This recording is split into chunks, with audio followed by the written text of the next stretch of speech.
much, Nora. And now I will give the floor to Ms. Cristiana Xenofontas from the European Youth Forum. Please. Thank you very much. So during the breakfast, it was also mentioned that the EU Youth Dialogue needs to be preserved as a youth-led process, which includes national youth councils in the leading role of the national working groups. Unfortunately, in some member states, this is not the case, as we all know. In the contrast, we face increasingly shrinking civic space, which also impacts the national youth council's ability to exist in a hostile environment, with these youth-led structures being actually sidelined in favour of government-organised for top-down advisory youth structures. Thus, we are calling also on you to create safeguarding mechanisms in order to protect the independent, democratic, youth-led structures from being threatened by government partiality. Furthermore, it was also mentioned by Noura, allow me to say it once again, international non-governmental youth organisations are part of the process of the EU Youth Dialogue, and they provide their expertise and their input by representing specifically young people with fewer opportunities, and they reflect on the pan-European perspective of thematics of each cycle. And they do this enormous work without any kind of support for their work. It was also stated that the more inclusive process could be achieved by providing the necessary resources for democratically elected representative youth-led structures, both national youth councils and international non-governmental youth organisations, so as to ensure that they have the capacity to reach out to young people from a diverse background and to bring their voices into the process.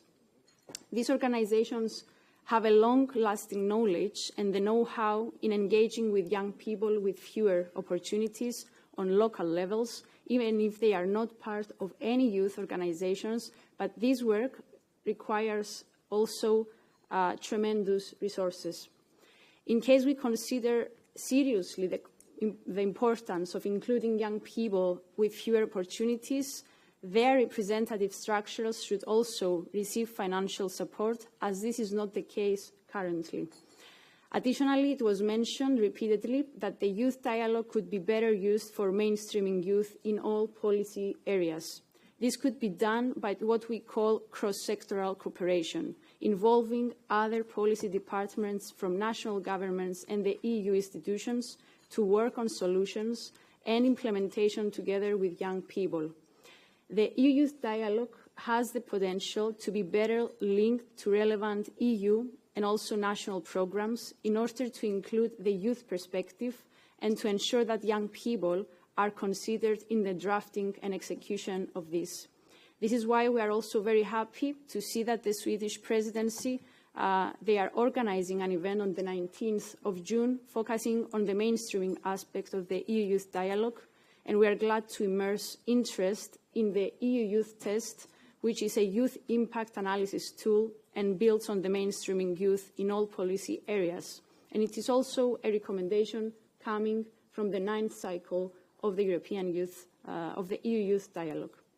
Moreover, we need to strengthen the youth dialogue as a tool for meaningful participation. Tens of thousands of young people are directly providing input on issues they consider important during every trio presidency. And it's important to see that these consultation outcomes that come from the direct participation of young people are followed up on from governments, from the EU institutions, along with the national youth councils and the youth organisations. It is not enough to make reference to the cross-sectoral cooperation, but we need to see in practice what it means and how it works.